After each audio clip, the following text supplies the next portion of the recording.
Yo, what's good, peoples? Uh, Let me just get right to it. I meant to make a show featuring, Matt Letourneau this evening, but in typical, fashion of somebody, like myself, I didn't hit record. So, me and my man Matty Ice, we got a nice interview going. We talked about a couple things. Got some personal information out of him, but yeah, I didn't hit record. So instead, what I'm gonna do is give a little recap of the North Conference Championship. The Brockton Bucks, they were able to defeat GSD. GSD undefeated season. All for not. I've been on the other end of that. It kind of sucks, but they ran into an opponent who was up for the task. Taking nothing away from GSD, they had a great season. They have great players. Kyle Canada came over and he picked up right where Junior Brown left off. But in the end, Brockton was just too much. Um, Basically, how I see it is, a lot of people are, I guess riding Brockton because they added players or whatnot. But the way I see it, this isn't the typical ringer situation. You have the seasons where teams load up and unnecessarily add people to the roster, but I don't feel like this is one of those times. This is a pandemic. Wasn't really many options for these guys to play football anyway, so you can't be mad. And at the end of the day, they got together. They're playing for a fallen teammate, Fetty. So all props to them dudes, man. I ain't even mad. Congratulations to them. Defeating GSD. GSD again, great season. Got a lot of people's on that team. Coach Scott Lebrec. I mean, one of the best there is. But again, they just ran into an opponent who was up to the task. So, while we're on the subject of it, like I said, today we're gonna go over, the East Coast Football League North Conference Championship. Bishop the Third Media. We were very grateful to be able to cover that division. Some great games, some not so great games, but all in all, it was a good season, and we're happy that we were able to partake in that. But in regards to the North Conference Championship, again, it you kind of had a feeling going into it that Brockton would be in a position to pull, I guess, the upset, if you want to call it. But you just kind of saw what they were doing throughout the season and slowly putting things together. I remember the first game, I actually televised, and Matt played in, and he looked kind of rusty. He threw like 6 interceptions that game, but gamers, they do what they got to do. They make the necessary, changes, and here we are, a couple months later, and he's led the team to the championship. So again, we're gonna kind of go over the recap. Again, basically, it started off early, as you see. Mark Avora was just having his way with the defense of GSD. And it was on both ends. You see here Jay Mittis. Props to him, Johnny on the spot. He really did a good job leading that defense and having guys in position. But this was all about Letourneau in that offense. Again, as you see, I believe this receiver Keith Vega, number 10, wide open again. You can't have that. And again, Avora, he's known for his jump balls, but here you see him taking a slant and just about going the distance, looking like the quarterback for the Giants right there, getting tripped up. But here we go, jump ball king. This is what it's all about. Unstoppable. I was questioning why they had him in single coverage, but that's a question for another day. But Matty Ice, leads the Bucks to another championship. Leads his team to another championship. It's usually Taunton, but this time it's the Bucks. And they did what they had to do. They recruited good. They got the players that they needed to get, and that's how you're supposed to do it. People again they make a big deal out of how things are done, but at the end of the day, everybody got the pads, everybody's strapping up. You just got to do what you got to do, and they were able to get the job done. And again, just to recap that game, I mean, I'm a little disappointed in the GSD offense. I mean, I was expecting a lot, and for them to lay an egg like that, it was a little disappointing. Um, you see it from time to time. The spotlight gets on, and teams don't perform. But I was definitely disappointed to see them come out and lay an egg. I know that team is better than that, and I can just tell by the views from the game that not too many of them guys have been watching it. So, eventually they'll do what they got to do, and they'll take a look at the film and they'll see. It was just lax in assignments, little things, blown coverages, as you can see from the clips, guys running wide open. Those are things that you just can't have if you're trying to get to a championship. So, I know over the offseason they're going to do what they need to do. Coach Scott's going to, recruit hard, and those guys are going to come back next year. I have no doubt. I mean, the only question about GSD that I guess we have is, what their quarterback situation is looking like next year. Kyle, he's getting a little bit older. I know that Junior, he has aspirations of, doing big things after his surgery, but, who knows what that situation is going to look like next year and with the Granite State Destroyers. But, again, they've been a top-notch team for years, so I have no doubt that they're going to continue to do the things that they need to do to come back stronger. But, as we move forward and discuss this championship game here, I think we got what we wanted, the East Coast Football League. I think overall we got the game that we wanted. Two new teams. You hear the grumblings from some guys in the other league over there that, guys came over, took over, whatever it is. But these are two new teams to the East Coast Football League. And not for nothing, I know Jim, I can speak for him in this one, that he couldn't be happier with the matchup. Are there teams that, we thought could get there? Yeah, but, we're happy with this matchup. We have stars on both sides, teams that, have been there before. Both teams have players that have championship pedigree. So I just think it's going to be an exciting game.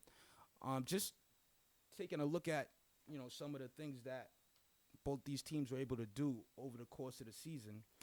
The Brockton Bucks coming in at 6-2 overall record. The Connecticut Fire 7-1. Overall record 7-2. I don't know. They lost early on to a team, the Tri-City Shields. I don't even know who that is. So I'm just going to bank on that loss being a lot of their players didn't know who the hell that team was either, and they just took them lightly and maybe got popped in the mouth. But, from what I can see, the Connecticut Fire is definitely able to put up some points. Big wins against the Thundercats, 52-6. I get it. The Thundercats, they are 1-5. But when you're putting up 52 points, that just means that you have playmakers.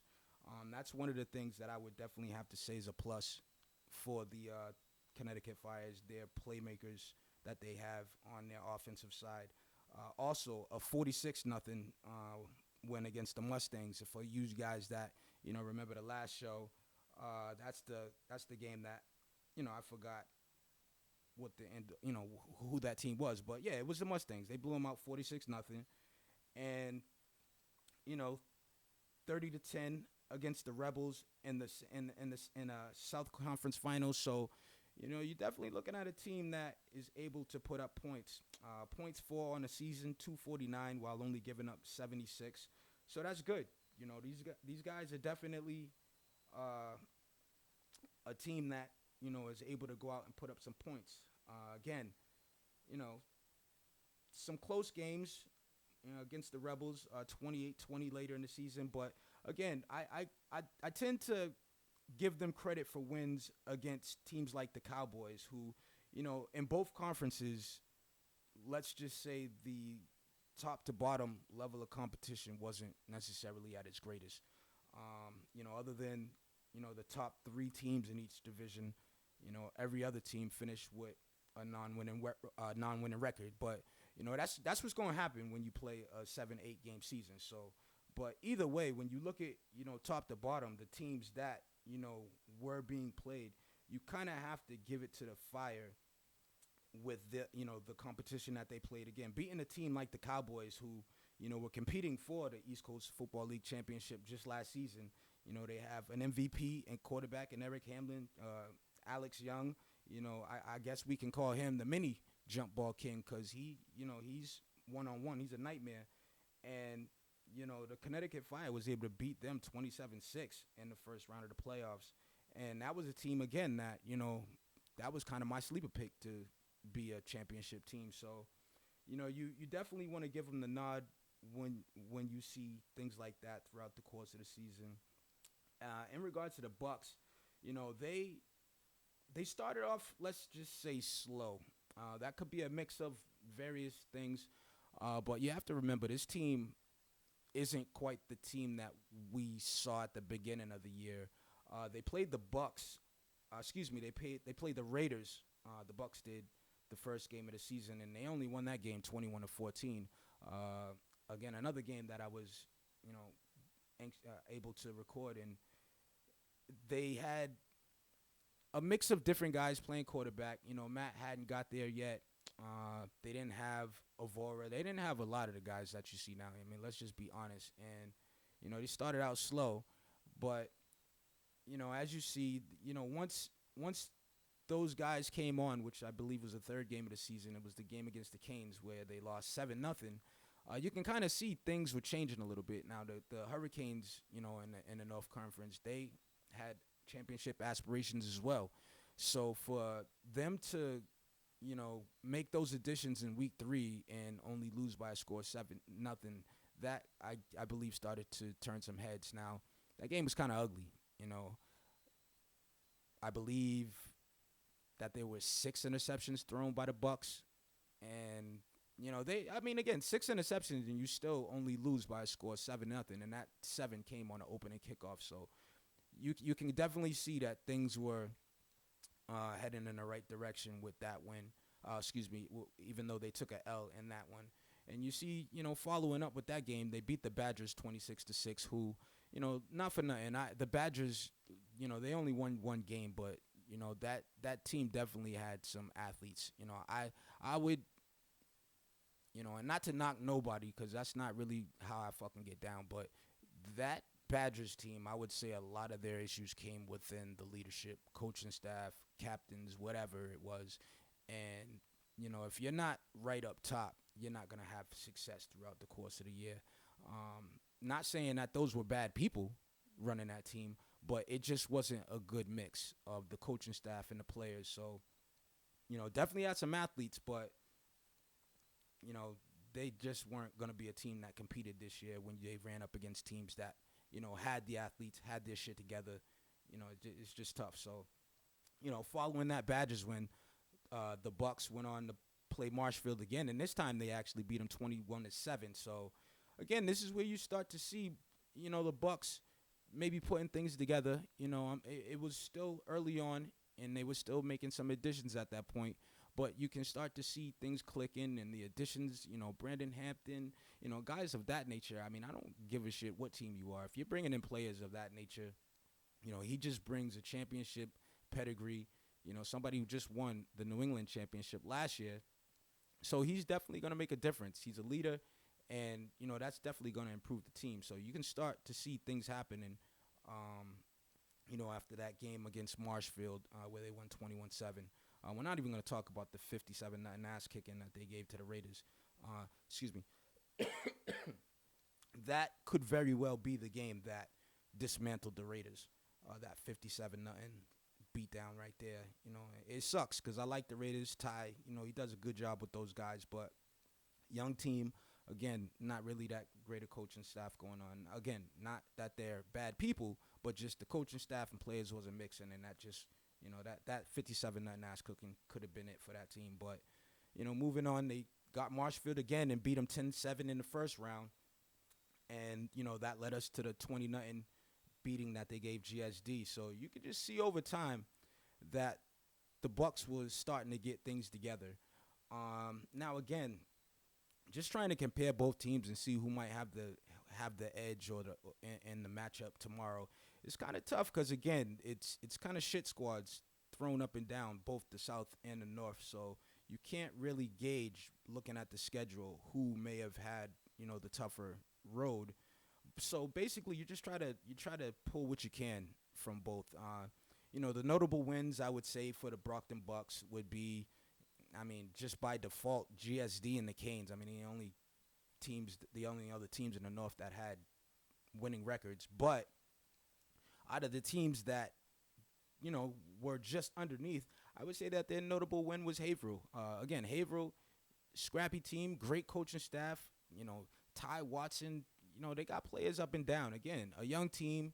A young quarterback, maybe just not ready, but I would definitely have to say that that would be a notable win for the Brockton Bucks during the course of the season. And for the Connecticut Fire, the notable wins for them obviously are the Rebels and the Mustangs. I mean, they had their way with the Mustangs this year, which was kind of eye-opening to me because again, the Mustangs to me were one of the teams that championship contender, but I guess it started to fall apart. You take a 46 nothing ass kicking and guys are taking shit off on the sideline. That can be the nail in the coffin for any team. Trust me, I know. Trust me. I don't just talk it. I've lived it too. But I would say that the notable wins again are the Rebels and the Mustangs for the Fire. But their most notable win would have to be against the Cowboys. I mean, let's face it. Out of both conferences, if you had to take that next team that is just underneath the Final Four, it would have to be the Cowboys. The Cowboys have players up and down the roster. They have a great coaching staff. They just, for whatever reason, couldn't get it going this year. And again, COVID, whatever. Not trying to make excuses for anybody. You got to show up, you got to play. But I would definitely say that would be the notable win for the Fire, which would kind of give them an edge as far as having a tougher road to get to this championship game. But again, looking a little deeper just to kind of see who I would give the edge to, again, the Connecticut Fire, they definitely have some playmakers. You can, again, just tell by the scores. Not to say that the Bucks don't have playmakers, but the Fire, I like what I saw. And then when you add Rocket to the mix, I mean, he's the playmaker of all playmakers, really, if you ask anybody throughout semi-pro football. So, he's definitely somebody that the Bucks are going to have to keep an eye on. And, again, that leads me to one of the key things for the Bucks. They are a veteran team. They have the players that, again, they've been in this position, and they have the lockdown corners. They have the safeties, Jay Minnis. They have the guys who, not to say could stop a player like Rocket, but could perhaps contain him and stop the bleeding if things were starting to get out of control. So you definitely have to give the edge as a veteran team to the Bucks, even though that team just got put together. They have a lot of veteran players throughout semi-pro that came to that team, so I definitely give it there. I would say a negative for the Fire is, from what I understand, they have a young quarterback, which first year in the league. I'm sure he's probably played big games wherever he's from. I'm not to knock the young man, take nothing from him, but he's a young quarterback in semi-pro as far as things go.